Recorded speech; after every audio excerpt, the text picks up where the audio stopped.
Good evening. How's everybody tonight? Good.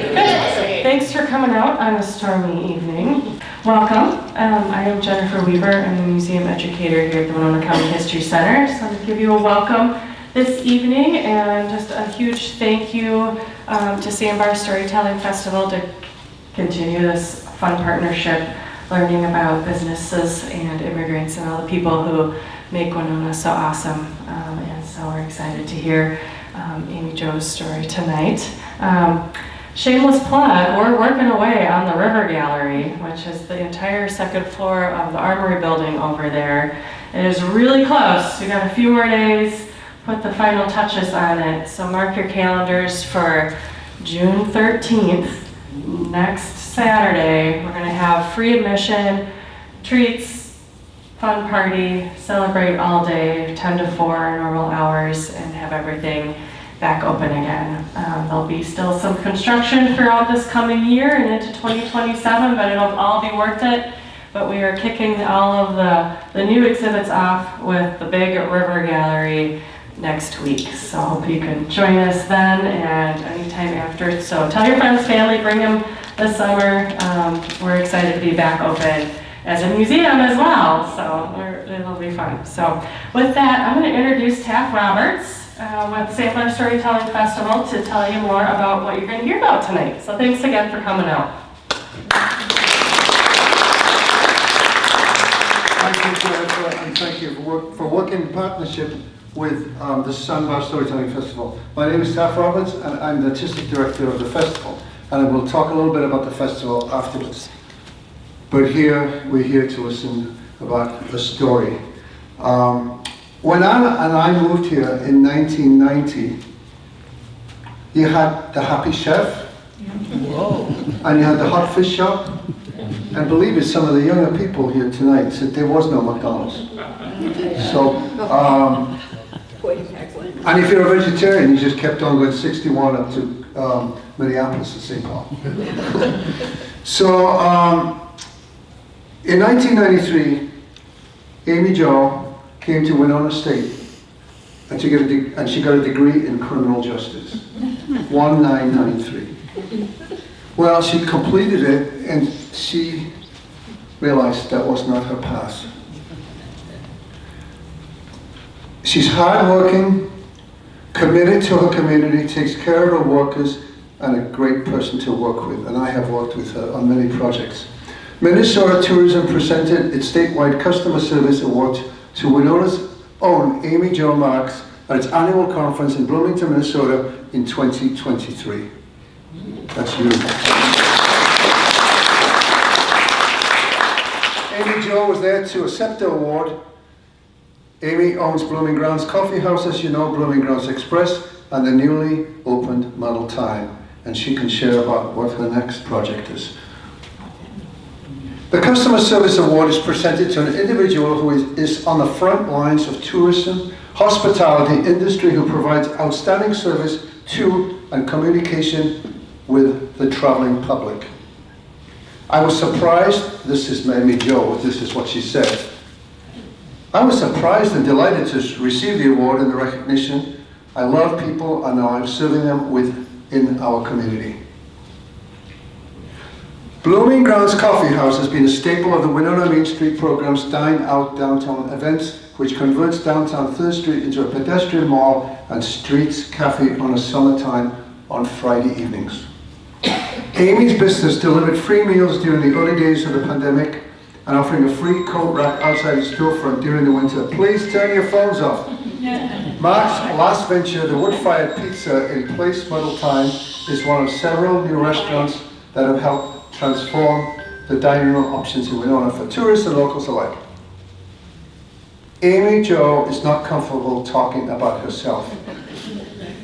I met with her yesterday. She truly is a rock star to me.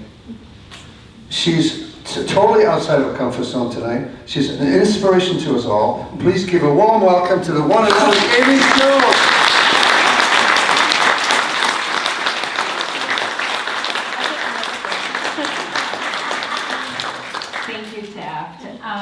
It is so nice to see see a lot of familiar faces in the audience. That helps me feel a little better about talking about myself. But thank you for all showing up tonight on this rainy night to hear my story. It is fun to kind of go back and think about all the years and things that I have forgotten, including the award that Taft was talking about, which was only a couple of years ago. But thank you for showing up. The whole story of Blooming Grounds, it wasn't something that I wanted, like from the time I was little. I really wanted to be a probation officer, and that's why I went to school for criminal justice. Got my degree in criminal justice, and the rest I'll get to later. But the story started with this. And this was the actual version that I had. And I do still have the original, which I really tried to find, but I could not locate in my house, in the many totes that I have in my storage room. But it started with an easy bake oven that I was gifted by my sisters, who were 13 and 16 at the time, for my 5th birthday. And I made all the little cakes and the brownies and the cookies in this little thing. And you pushed it in the one side and it popped out the other side. And I got this on my 5th birthday. I had to go to bed early because I had to go to school the next day, and I was only 5 and they were 13 and 16. And I had to listen to them playing with my Easy Bake Oven and making the first cakes and cookies out of it and pretend like I was sleeping. So, but they are the ones that did buy it for me, so to be fair, they could use it, I suppose. But that is where the beginning of my baking passion began. My ambition comes from being a competitive figure skater. So I grew up competing in figure skating. I did the triple jumps, the double axels, never good enough to go to the Olympics, so instead I went to college to be that probation officer. But the motivation for my business came truly from my son. I had him when I was 24 years old, and I had been working in my field of criminal justice. I had done juvenile probation work up in Rochester, child protection work up in Rochester, and children's mental health in Winona. And as you can see, I love children. And I loved what I did. I did not like the systems that were prohibitive of doing the real work that I wanted to do. So I had to reframe my thinking of taking what I was passionate about and converting it into helping people in a different way than directly behind a desk, which is not my personality, by the way. And I learned that early, thankfully, that I was not somebody to push paper around and sit behind a desk and a computer. But I'm so old that I didn't even have a computer at work. So the love, the ambition, and the motivation, that's where all of that kind of came from and came together. So the story really begins after I had Andre, my son, who is now almost 27 years old. His lovely girlfriend is Layla, who is in the audience today and works for Visit Winona. And what happened is when I was on maternity leave, deciding that I could not go back to my job of working in children's mental health, is I started to bake again.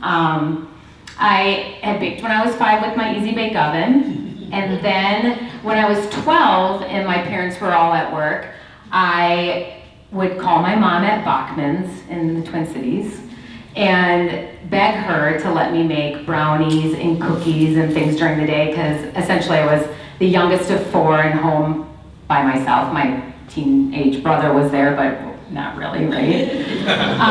So she would always say yes and make sure I turned the oven off when I was done and all the things parents do. So I loved baking when I was 12, 13, 14 also. Then you go to college and then you don't bake anymore. So after I had Andre, I was home for these, couple of months on maternity leave, deciding what I really wanted to do with my life. And I got back into baking, and like the passion, it's like a seed is planted when you're 5, it grows and it grows. And it really bloomed when I was home with him. and I had a lot of time to do it. So I tested recipes and baked and decided I did not want to go back to my traditional job. So I thought, okay, I'll figure out what I want to do next. While I was doing all this baking, I decided to go back to get my master's in counseling because I love to help people. Did about 2 years of that, but while I was doing that, I was secretly writing a business plan for a coffee shop where I could do baking because that's what my passion is. And so I'm testing recipes. Andre's dad, Adrian, we're not married, but he's been my life partner for almost 30 years, said to me one day, I cannot keep eating all these treats, and I've gained 30 pounds, so you need to do something else. And he's like, if you want to open a coffee shop, open the coffee shop. So the fun part of this story is when Andre was 2 years old, 50 East 3rd Street had a little for rent sign on it. Well, Blooming Grounds downtown's address is 50 East 3rd Street. The rent sign came down and I was not ready to open a coffee shop at that time. And so the timing just was off. But I had a little spark with that corner of our downtown. Now mind you, downtown back then in 2001, not a lot going on, you know? It was like after 5, not many cars. The weekend, not a lot of traffic. We still have the dirty bookstore down the road, you know? So he was 2 years old and I'm still working on my recipes. I'm going to college to, help people again. And I'm baking my little heart out. And 2 more years go by, another little for rent sign goes in the same spot. And I stop in and I talk to the girls. You guys might remember them. Tips to Toes, the nail salon, was there. And I asked them why they were leaving. And they said, well, we're just moving next door because we need more space. And because they had an outside wall, their heating bill was ridiculous, apparently. So I called the landlord, or the number on the thing, because, this is before, not before internet, but kind of. And I call and I go to look at the space, and it's got purple carpet, it's got sponge paint, purple on the walls, no bathroom, and I'm like, perfect. And I signed the lease right there, and I don't really have much money or anything else, but I'm like, I know I can make this work. And I had people always ask me, what motivated you to do it? And the only thing I can say is that I couldn't imagine not doing it, and there was just so much power and force behind that I was just singularly focused on this is what I want to do, I have to do it, there's no other option. And you kind of just listen to that, and it grows and grows over time, and I was obsessed with coffee shops. Like every city I went to, I had to go to every coffee shop and try every drink on the menu, and I'd write down the layout of what it looked like, and I'd sit there and watch the flow patterns to see what worked and didn't work, seriously, I talked to Karu about this years ago at another thing that him and I spoke at, and it's just it overcomes you, and it's all you can think about, until you actually do it, and you have to follow it, because it's there's some greater power that is guiding you. And so I signed the lease, and then I went home and I was like, oh shit, what did I do, and I'm only 28 years old at this time, I'm still a baby really, and my son is 4 years old, but I had my business plan in one hand. I had managed to save $25,000. My parents had committed to giving me another $25,000, and I went to the bank and I said I need another $25,000. So Blooming Grounds was started on $75,000, and I had to do a build out of that space because it needed a lot of work. But I loved that corner. I loved that block, and I always knew that even though at that time downtown was lacking in a lot of ways, and I had heard from so many people in the community how amazing downtown was years ago, and it just had slowly declined, for several reasons. And it was so unique to me downtown, and the buildings were so beautiful. I knew, I had this vision in my head of what it could be, and I wanted to be a part of it, and I wanted to help be a part of it. And at 28, somehow I just knew that. And so I started the build out plan, which was interesting because I'd never built anything in my life or dealt with contractors or putting in bathrooms or city codes or anything like that. So what I thought was going to be a 6-week build out took 12 weeks. And you learn a lot about, what you can and cannot do and what you need permission for and all kinds of codes that you didn't know existed. And so eventually I got her going, and on Labor Day of 2003, Blooming Grounds opened its doors. It was Monday. I did nothing other than put a chalkboard sign out on the sidewalk. My menu was, I think, 6 sandwiches, some bakery that I had made, and a small coffee menu. And I did $600 in sales. And I thought that was a huge win, because my rent was $600. I know. I was like, that was so cheap back then, wow. And just to give you perspective of how many years ago that was, a cup of coffee, just a small coffee, was $1.25. That's now over $3. And a turkey cheddar panini was $4.25, served with a side of chips. And I'm mad at myself because I forgot to take a picture of my original menu that we have hanging in my garage from those early days to show you the pricing, but I remembered the prices, so. Yeah, and that's how the original Blooming Grounds got started. And those first years, they were hard, but I love them, My son would come to the coffee shop after school and fill the pop cooler and put the wax sheets in the baskets and help with the little tasks that he could. Adrian would go to Quick Trip every morning, pick up milk in a bag and bring it in the crate, because I only had like one little refrigerator, so we had to get milk every day. And it was only me and a few other employees for the first year, and I would get up at 5 a.m. I was to work at 6 every day, and I didn't get home till 8 p.m. because our hours were 7 a.m. to 7 p.m. But when you're doing, I know you've all heard this before, when you do something you love, it doesn't feel like work, and it didn't. And I had Sundays off to spend with my family, and I made sure to make that day special, to do something fun with them, And the years go by, and once you're an entrepreneur, it's a bug. And it's like the brain just keeps thinking of new ideas, I would say 4 or 5 years later, my mother-in-law owns Flowers on Broadway. Many of you know her, Sherry Russo, who has helped me immensely in the entrepreneurial world and just inspiration of women owning businesses and being able to do it. I didn't come from a family of business owners. So it was just really neat to know somebody who did it on a daily basis and know that it could be done. But her and I love shopping, so we decided to open up a little boutique called Pretty Things. And the Tips to Toe girls had moved out. I honestly don't know what happened to them, but we ended up putting Blooming Grounds and cutting a hole. My landlord was like, why don't you cut a hole in Blooming Grounds, have it flow over, and have your Pretty Things stuff. So her and I had a blast going to the markets in Chicago, Atlanta, Vegas. We made zero money, but we had so much fun, and it was such a cute addition. And slowly, chairs from Blooming Grounds would creep over into Pretty Things, and then we added some more tables because we were kind of outgrowing our space at Blooming Grounds. And so then a little bit of the front part of Pretty Things became part of the cafe.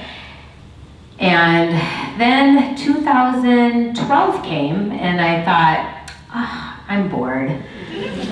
I think I need another coffee shop. And somebody from Winona Mall had come and approached me, and they said they had this space where TCBY was. It was already pretty much set up for a kitchen, not a lot of stuff had to be done, or not much money had to be invested in it. And I'm one of these people who is, my initial response is, no, I'm not doing it, And then a month goes by and I think about it, and it grows and grows in my brain, and I think, how can I do this? And then all the ideas start coming, and then I do it. So I did Blooming Grounds at the Winona Mall. And I'm gonna back up a little bit here, because there was 2 men that were regular customers of mine that some of you may know. One is Andy Blumsness, and the other is John O'Connor, who's no longer with us. They were regular customers of mine, and John used to run Kelly's Furniture, if you remember that. And so he was like my unofficial advisor, loved to give me advice, and was just helpful in a lot of ways and became one of my bestest friends, you know. And it was just nice to have that resource in him to really be honest with me about things. So John said, "Don't do it, Amy Jo." So I did it. And I opened Blooming Grounds at the mall. And there was nothing at that time. There was no Caribou or Scooters or whatever on that side of town. There was no drive-through other than Mugby on the east side of town. So I thought it was a good idea. And Sprint was in the mall at that time.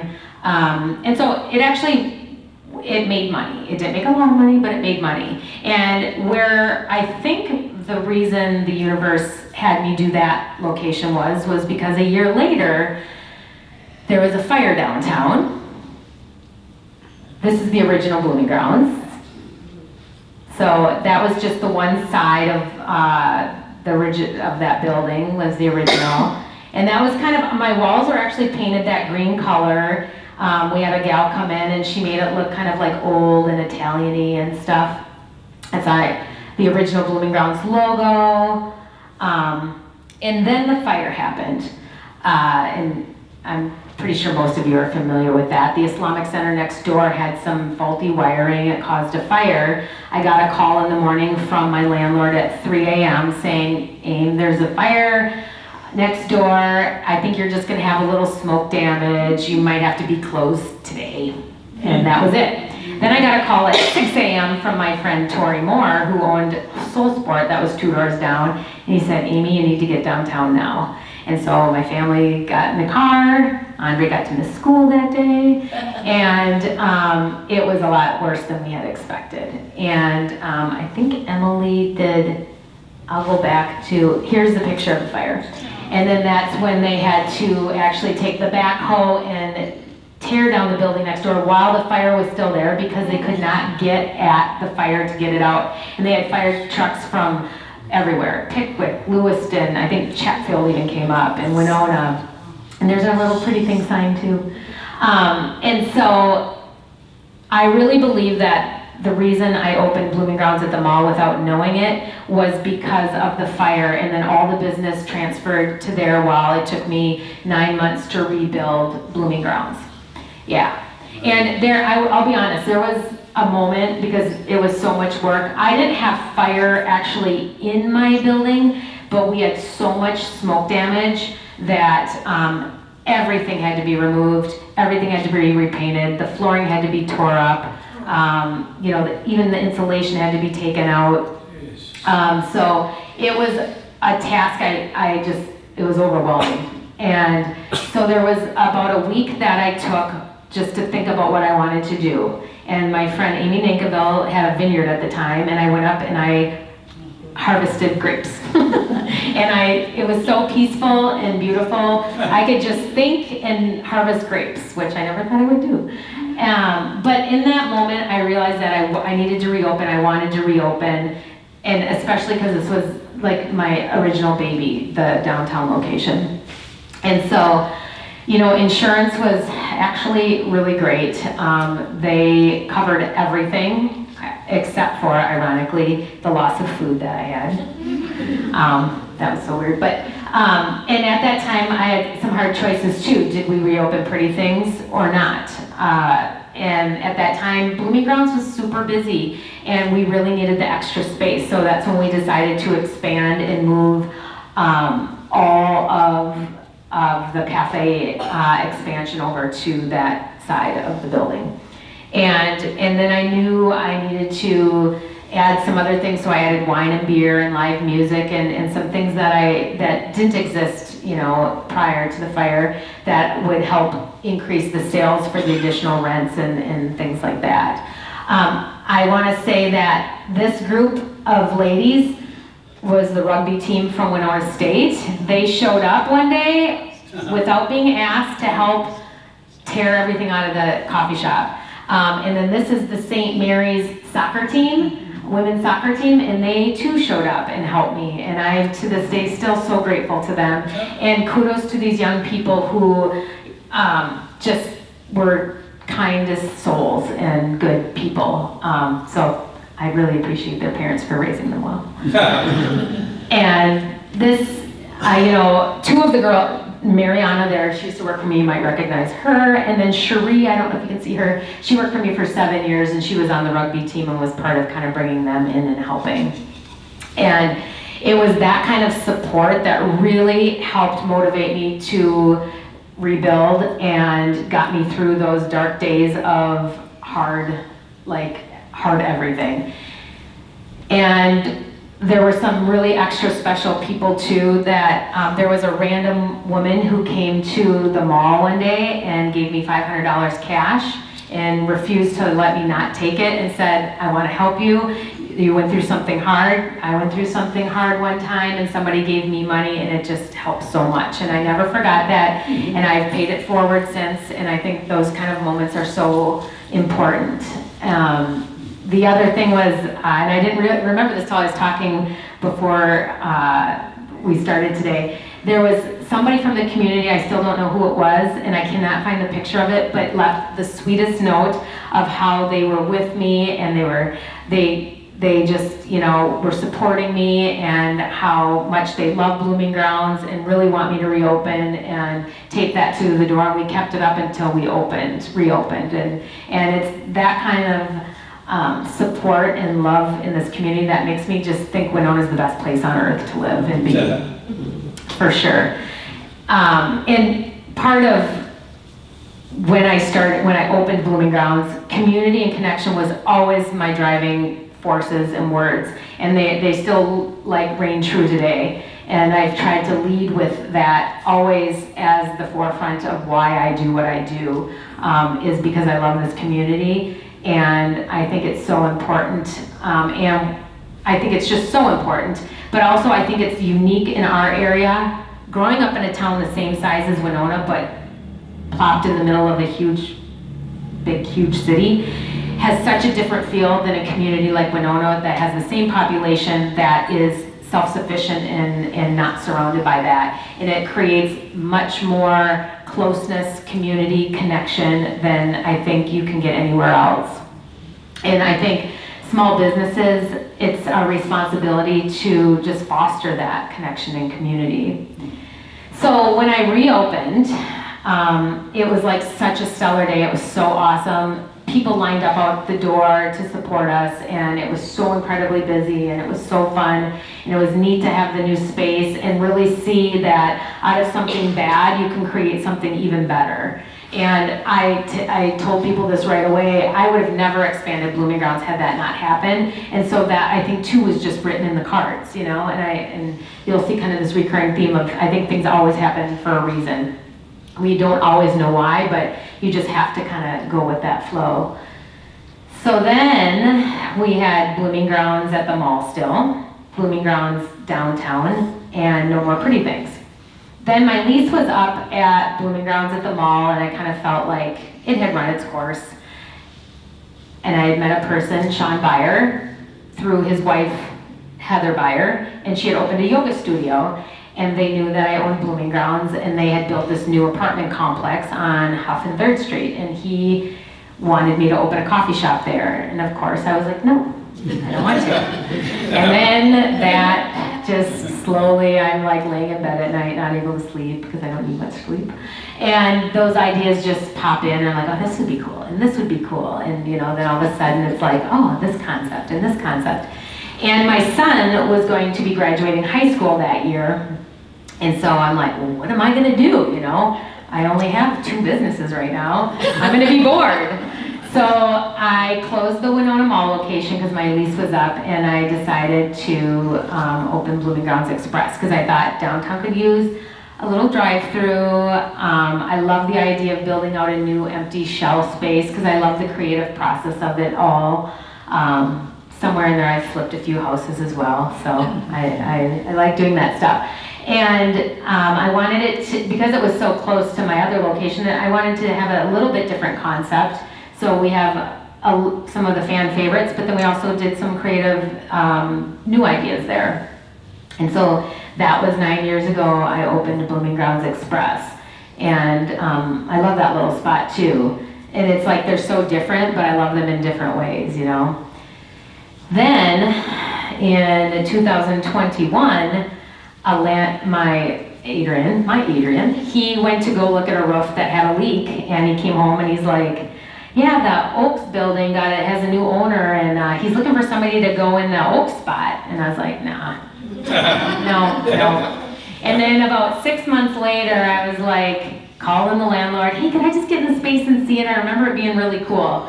And I go in and I look around, and I'm like, oh, shoot. Because I knew that I needed to do something there. And I had hired a man that was actually my Cisco sales rep for a number of years, and he had left, and he had worked for car schools for a while. He was a chef, first and foremost, had kind of gotten away from it and wanted to get back into it. I had hired him at Blooming Grounds, but it was, you know, a little more simple than he really wanted, and so I went to him and I said, hey, what do you think of this? I have an idea, a concept of doing really good brick oven pizza, because we don't really have that in town, and cocktails are really hot right now, and no, you know, other than Nosh, nobody's really doing cocktails. And I always want a place to go where I can just have a cocktail and an appetizer. And most of my ideas come out of places that I want to go that don't exist. And so that's like my drive, that's like what usually, you know, my ideas come from, are selfish reasons. And then they end up being places I don't get to hang out at. But so he said, yeah, let's do it. And so we started developing recipes. We changed the inside. We took an old, it was like a wine closet that was pretty icky at the time, and that's where we decided to put the pizza oven so everybody could see it. And this oven comes from Italy. It gets assembled in Virginia. It weighs 2 tons, and we had to bring an engineer in to make sure that we had enough support in the floor of this, you know, 1880 building to bring this pizza oven in. We had to take the whole front of the building, the windows off, and it comes in on this forklift, and then they set it down in place, and then we have to put the windows back on. So it was like a whole process. But that space in itself, the previous owners did such a beautiful job in remodeling it that I really, truly, it was the least amount of work I had to do. The mic is off. Is it a battery?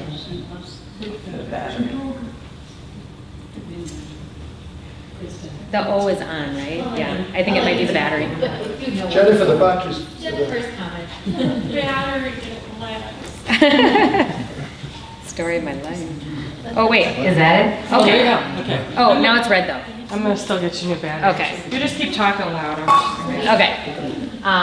So that space was so easy to just walk into and make, you know, we just had to add really good food, really good cocktails, and really good service.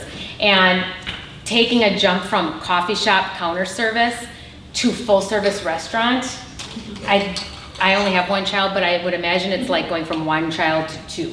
You don't think it's going to be that much different, and then you're like, holy cow, it really is. But it was a really fun, great challenge, and I really apparently love businesses on 3rd Street, and so it was a nice addition to 3rd Street, and it was at a good time, because once Nosh came in, it really showed us that the market can support more than just burgers and fries and tacos, even though we still tacos. But it really, Nosh allowed us everybody else to elevate the game. And I'm so grateful to them, because I think they do a wonderful job, and bringing them into town. It was the one area where I feel like, is that good? Okay. Yeah. It's the one area where I feel like Winona had all the natural beauty. We had all the coolest buildings, but our food area just always seemed to be behind every other city that you went to. And so I think we're finally, in the last 6 years, getting there with so many amazing creative people that have opened up businesses. And being a part of that has just been so fun. And downtown is now exactly how I imagined it 22 years ago, when I would sit on a Saturday at 2 p.m. and wonder if I was ever going to see another car drive by, and hope that it stopped to get a coffee at my coffee shop. And the business, you know, after 5, those first few years was nothing, but I knew that I needed consistent hours, and eventually it would come, and it did. And I'm just grateful to the community for welcoming all the businesses and all the ideas I've ever had. And part of my thanks for that was, during the pandemic, it was such a crazy time, we all know. I was sitting with my friend Brandy and her friend Kelly, who was a teacher in the school district, and we had just gone to yoga. It was the Sunday that the governor decided to shut everything down, or the whole country kind of did. And having a conversation with Kelly, who was in the school program, she said, I'm so sad for these kids because you have no idea how many kids, their only meal they get is lunch at school. And I was like, what? How do I not know this, So far removed from reality of that. And right away, my brain just started clicking, and I'm like, what can we do? This is terrible. And I thought, I have so much peanut butter and bread and chips at the shop. I'm only going to be able to do takeout service. We're not going to go through all the food that we have. Okay, let's do something here. And Brandy was like, we'll make peanut butter and jelly sandwiches, and we'll get them to the kids. And that next morning she showed up, and a couple other friends showed up, and we made peanut butter and jelly sandwiches. And it turned into this whole business within a business. We had a sign-up sheet, and some of you in this room helped me with this. We had a sign-up sheet to have people deliver directly to the houses, because a lot of these people didn't have access to cars to pick them up. The kids didn't have a way to get them, because we'd have them free on the counter at the shop if people wanted to come in. But we also had 2 routes. We had the east side of town and the west side of town, and we did 100 lunches a day. And it became this thing where it came out of pocket at first, which I will tell you, when you just do scary things and trust that it's gonna work out, it is amazing how well it works out. I had no idea if I'd have a business. I mean, truly, through the pandemic, if I would have enough money. I mean, I have a little bit of savings, but not that much. And so I didn't know how long I could pay my rent without making enough money to support my staff that was there. Luckily, most of my staff were college kids who went home and never came back after spring break. But I had a guy who had kids that still works for me, has worked for me for 14 years, Dre. And then I had my manager, Gub. And we 3 worked all the hours and organized all the stuff. But once, and I didn't even care what it costed, I just knew that this is what we needed to do. And trusting that process, it was amazing the amount of people who volunteered their time or donated money. It was more than you can even imagine. We had so much money left over, we ended up being able to donate to the volunteer services food shelf, the extra money after we reopened to do it. But we did it for about till we could do dine-in seating at the end of June. So it was like the end of March until the end of June. We did this. And it was like the most extraordinary thing that I've ever done. Like out of everything I've ever done, except maybe having my son. It was like the most wonderful feeling of giving that I've ever had. And truly, when you give, you get back tenfold. It's like, that was one of the greatest lessons I've had in my life. And just to see the community and that connection all come together, which was always so dear to my heart, took a terrible time and a scary time, and it made it one of the best times and one of the best memories that I have. And that today, is the thing that I'm the most proud of. I'm gonna check my notes because I don't know where to go from here.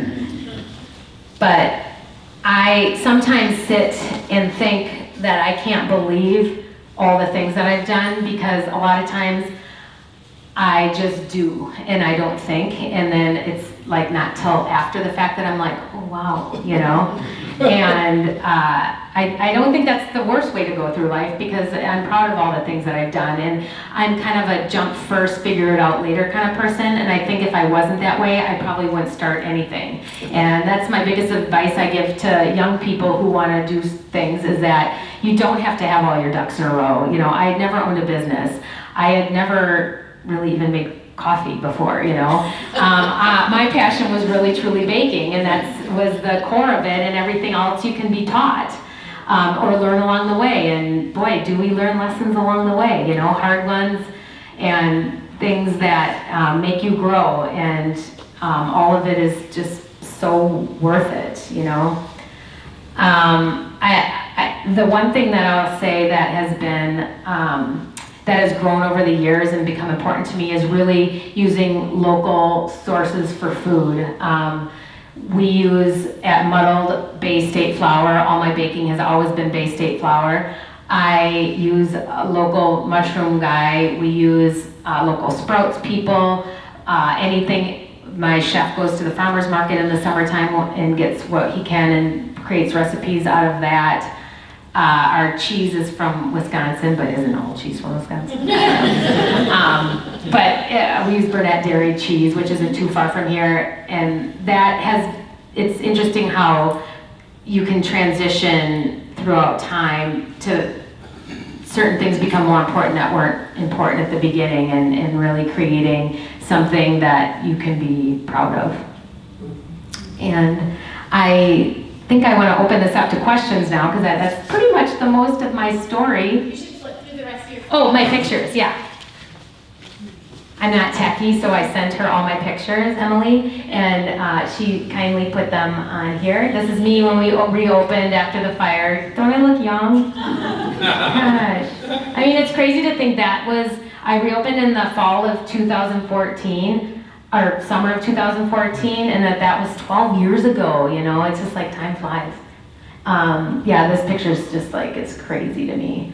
Jeez. Yeah, it was insane when they tore the building down, and then, they blocked the road off, and the pile of rubble from that is crazy. And I will say this, like for years and years and years, that lot next to me was just weeds and a place for people to allow their dogs to go to the bathroom.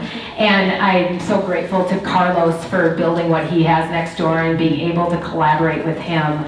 And that's another thing, I love working with other businesses. I have drinks at Muddled that we worked with Urinology, and they made little sweaters for them, and we cross-promoted that. And then right now we're using Sapori's.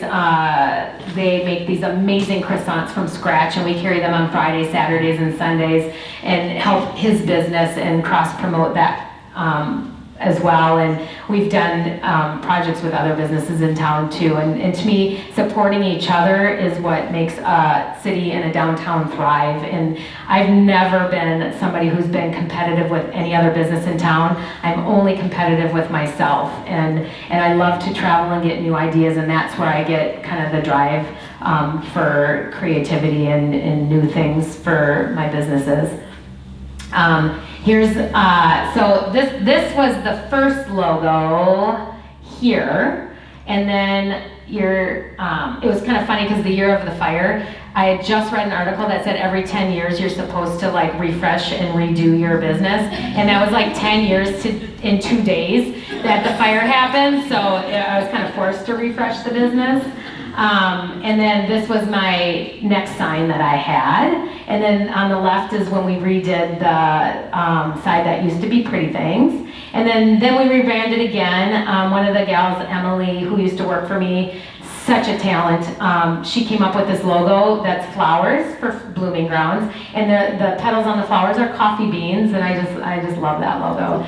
And then this is the outside of the business today. We added the awning and kind of rebranded, and we love the bees because you get buzzed on coffee. And then this is Express and our cute little patio there, and the drive-through. And then Muddled Thyme, and our pizza and cocktails and our beautiful space. And my son is now, he's kind of like his mom. I mean, he grew up in a family. Adrian owns a roofing business that was his dad's, and his grandma owns a flower shop, and his mom owns a business, and that's all he's known. So when he graduated college, he got offered a job at Fastenal, and they walked him through this cubicle area, and he came home, and he's like, can't do it, Mom. And I said, then don't. I said, we'll figure something out. And so he's now the bar manager at Muddled, so if you have cocktails there, he's the one that comes up with all the fun recipes. And then here's me at the Statewide Tourism Award that I was so shocked that I got, that when I didn't know I got the award, I just knew I was up for it. And I was sitting next to Kate from Visit Winona, and they were describing the winner without telling me the name. You were there, right? Yeah. And I was like, God, she sounds amazing. And then they said my name, and I was like, me? And I think I said something like, who owns 3 businesses? And then I was like, that's me. I mean, I truly was that shocked, and that was such a cool day too, because it's so fun fun to win something that you don't expect to win at all. And that's my whole life.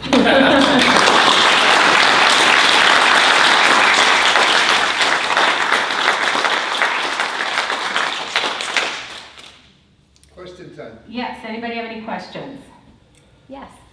What's next? Oh, yeah, good question, I forgot about that. So I did buy a building, of course, on 3rd Street. I bought the old Hearts Music Building, and right now we have the upstairs gutted, and I'm gonna do 4 apartments up there that are gonna be really cool loft, like, kind of try to make it not totally authentic to old, but keep as much integrity of that building possible.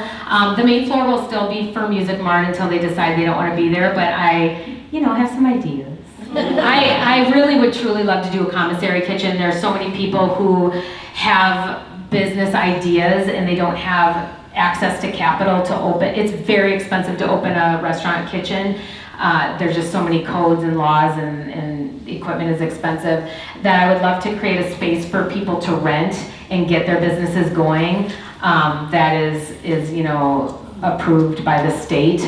There are cottages licenses that people can do out of their kitchens, but they're pretty limited on how much they can sell. And so I think this would be a nice springboard for people who have an interest in this, like I did without any experience, to be able to dabble and see if it's really something they want to do, and maybe then someday they open a business, So I'm trying to find some grant money and other things to help me with that. So that's kind of the next thing on my radar, in retirement. No.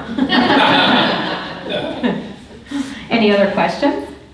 Yeah. Are you involved in any way? Word on the street for a while was that you were with 44 North and Jefferson and catering. Or Yep. So originally the plan was if Heirloom was going to go in there, I was going to help with basically being like events manager of that space. But once Heirloom kind of backed out and they were looking for a new proprietor for that space, they didn't need me anymore. So yeah, but I was in on some of those initial discussions, and which was super fun just to see that space come back to life, because that's where I had my first date with Adrian, and it's just neat to see it come, have them revitalize that, and so many other buildings downtown that were in a little bit of disrepair, and it's fun to just see the liveliness of a new restaurant and cafe come to life in that building. So yeah.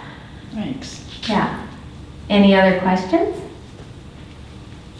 Where'd you come up with the blooming grounds? Oh, super good question. So my mom worked at Bachman's, as I told you, and she had asked her coworkers to come up with names because I was having a hard time, and they came up with a list of like 8 names, and for some reason Blooming Grounds just stood out. And part of it is because Sherry at Flowers on Broadway is my mother-in-law. We originally did sell flowers in bouquets up by the counter, and then eventually we just got too busy to deal with the flower part. So the blooming, that's kind of where the blooming came from. And I kind of copycatted off a business that was in Red Wing at the time called Lily's Coffee House. I don't know if anybody remembers that. They, 2 guys owned it, and one was a florist and the other one had a cafe, and I just love the idea because it's like coffee and flowers.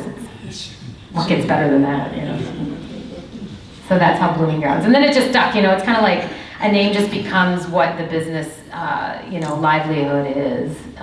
Yeah.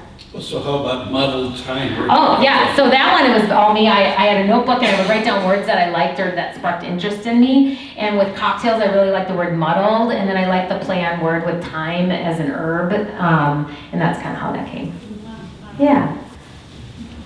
Did you have a question? Yeah. I don't have a question, I just have a comment. My wife and I try to go around to all the restaurants in the area, try their food, make friends with their people and everything. This includes the Hillside and Sullivan's and the restaurants around here. And I have never seen a restaurant with so many happy people that work at Muddled Thyme. Thank you. And I asked them, I said, do they give you a shot? And they said, no. She said, it's just fun, and we get to work different jobs, and we get to learn everything.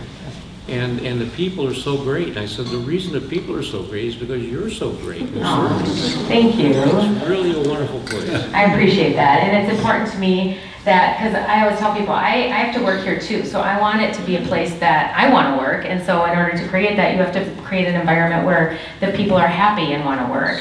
And it is a hard balance because you still have to hold them accountable for their actions as well, you know, if they're not doing their job and stuff. But I do feel like that's one thing that I've really grown in over the years, is cultivating an environment where people feel supported and appreciated and have room to grow within the business. For sure, and I always love when people tell me that, because I've had people say that to me before. They're like, people genuinely look like they're happy when they work here, and that's the biggest compliment you can give me, truly. How many employees do you have? Oh my gosh, when we were just talking about this, it's around 70 something between all the businesses. Yeah. I know, it's crazy. And to me, it's like the greatest thing, and it's also the hardest thing being in a college town, because there's certain employees that they start as freshmen and then they, you know, stay for 4 years and then they leave. We had one, Kylie at Express. She'd been with me since COVID, and she just she changed her major a few times, but she just graduated and she left, and it's so hard, you know, and you just get so many of them. I never had a daughter. I now kind of have a daughter-in-law, but you know, the girls it's mostly females that always want to work at coffee shops. You know, they become like daughters to me, and it's just special that I get to have that relationship with them, but it's also very hard because they mostly move on, you know. Yeah. I would make a comment of what he said too, is that my two grandsons, one works for you now, but Yeah. one you did so much for. You did so many things for him, so I know that you do for other, because I know one girl that how good you were. So I mean, that's really something that I think about. Touched my heart, what you did doing for one, and what you did for the other, and the girl that said how much you did for her. So. Oh, thank you. And that's where like that social work piece, that counselor piece, and my half a degree in counseling really has helped out in the years with these young kids. But that's where when I reframed it, helping people in a different way, that it didn't need to be in an office working for the government or doing, you know, social work. It's like there's so many different ways you can help people, and I really feel like I'm glad that I can help people, you know, and everybody deserves a chance, and there's so many people who just, they're such good people inside, and if we can just bring that out and give them hope and let them know that they, you know, have skills and that they can do things and be greater than they themselves think they can be, you know. I mean, that's where I want to help people the most, is believe in themselves and know that they can do anything. I mean, I never had having a coffee shop on my radar, much less all these businesses and things, you know, and one leads into the next, and it just kind of naturally unfolds the way it does. And that's what I always try to tell people too, is just trust that if it feels good, go that direction, follow that light into what feels right, because you may not know where the end game is, and I always say, people say what's next, and I'm always like, I don't know, but I'm always open to what is, you know. And it might be, Muddled Thyme was never on my radar, and it was just an opportunity that came about, and then the idea just slowly unfolded for me to be what it is, and it's been such a fun project. And so you just never know. You never know what's around the corner. And you can think it's going to go this way, and then all of a sudden it takes a sharp left. And you just got to go with it. Do you have a business manager, or is each restaurant run by? So I have a manager at each business, yep, and I love them all dearly. And I do have a little bit of a succession plan for two of them for sure, and one of them sort of on the fence, where they do want to take over the businesses, which is like warms my heart that it's somebody who cares. It's nice to have a manager who eventually does want to own the business, because they give a lot of care and love into those businesses beyond what like maybe somebody who doesn't. And I love the fact that I might be able to give somebody the opportunity to own a business who maybe would never be able to, you know, as long as they, and having them work in the business like they do, they understand how much blood, sweat, and tears go into the business. But yeah, I would say in the last year and a half, I've stepped back quite a bit because I have worked so hard for so many years. And you know, you kind of get to I turned 50 last year. You kind of are like, okay, I have X amount of years maybe left. What do I want to do? You know, and who do I want to spend that time with, and what do I want to spend that time doing? So yeah, I've been kind of thinking along those lines.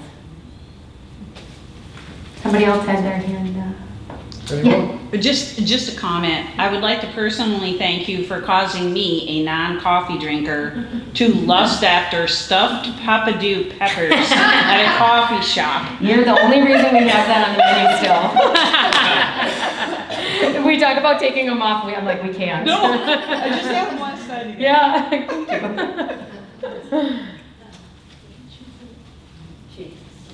Okay, we're good, thank you.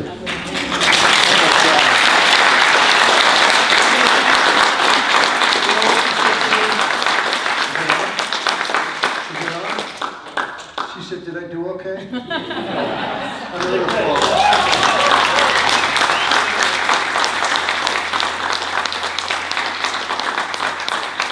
Truly an inspiration. When I first came to Winona, people kept on talking about Chicago pizza, fat dough, whatever they call it. What do they call it? Pizza from Chicago. Yeah, the deep dish. The deep dish. It's, oh yeah, I got to try that one day. Finally went down to Chicago. The best pizza I've ever eaten, I'm not just saying this, is down in Muddled Thyme. It's, oh. Thank you. With a glass of wine to go with it, it's the best. Thank you so much. You are inspired all of us tonight. Thank you. And I hope you'll throw some ideas into some of these folks, and hopefully they'll start something in Winona or somewhere beyond. But thank you all for being here, and I just want to share a little bit about what's behind me here. First of all, I'd like to thank the Winona Community Foundation, the State of Minnesota Legacy Amendment, Elizabeth King Foundation, and CMAC, because they are the main people who are helping us to run the Sandbar Storytelling Festival. I have to ask, how many people here have been to the Sandbar Storytelling Festival? Wow, that's pretty good, but half of you didn't. So we'll see in October, 8th to the 11th. And would you recommend the people who have been that they would come? We have 6 people this year. We have 6 people coming, and some of them of you've heard them before. Kevin Kling, anybody heard of him? All the way from Minneapolis. We have Dovie Thomason coming from Ohio. She's a native Apache First Nation. Kim Whitecamp, you've seen her 2 years ago. We have Lynette Ford, African American from Ohio. From Michigan, actually. Jasmine Cardenas from Chicago. She's from Colombia, South America. And Danielle Morden from my native country, Wales. We'll be sharing some of the ancient legendary mythology of the Mabinogion from Wales. So, what else can I tell you? So, our next event will be Merchants Bank, and I believe it's the 151st birthday. And they will be here on July the 16th, and then the Bluff Country Co-op, and that's going to be presented by Michael and myself and a few other people about the co-op that's been a huge part of downtown for the last, how many years? 53. 50 years? 53 in October. 53 years. So I hope to see you in October. Do I need to say anything else? Gary, anything else? Oh yeah, there is a basket on the way out. It's free, you don't have to give anything, but it's in kind if you'd like to give, and all the money tonight will go to the festival. There's t-shirts for sale for the festival, and if you want to know what they look like, the guy in the back there, Gary Diamond, he's from Newport, Rhode Island, is modeling it tonight. The old ones were selling for $5. The old ones are only $5, and the new ones are? 20. I prefer the old ones. I like the new ones too. Anyway, thank you all for coming, and just one last thing. We got some treats tonight, and where did the treats come from? And my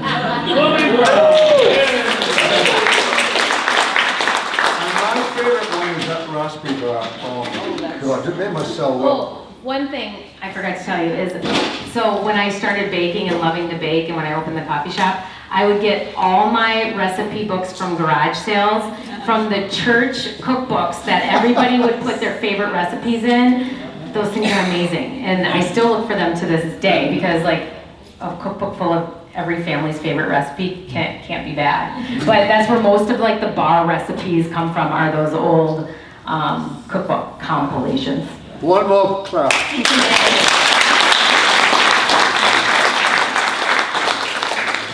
So enjoy your coffee and tea, and Amy's good work in the back.